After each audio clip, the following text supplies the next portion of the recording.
สบายดีทุกคนตอนนี้เรากำลังเดินทางไปวังเวียงตอนนี้คนไปบ่ได้ไลฟ์ตอนนั้นมันนอน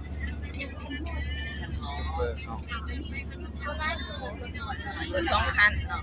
ตอนนี้แต่ละคนแม่นกำลังนี่กำลัง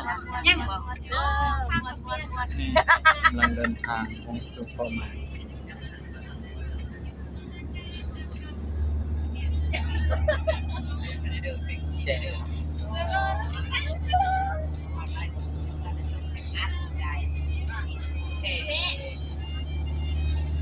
บรรยากาศ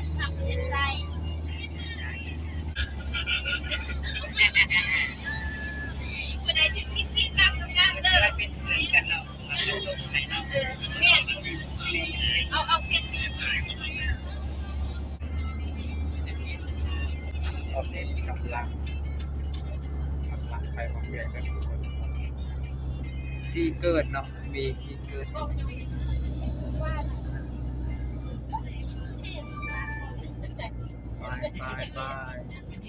เมียแล้วโอ้ยเขาปะเขาเป็นอยากเป็นคนที่รับ ตอนนี้กำลังจะเข้าทางด่วนเนาะ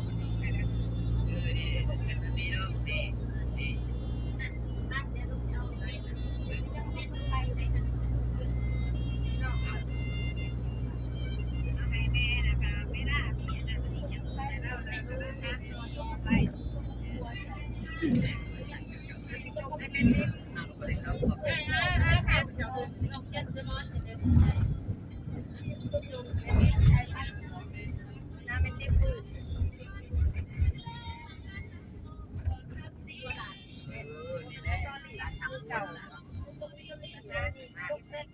ทำดีค่ะเปิดทา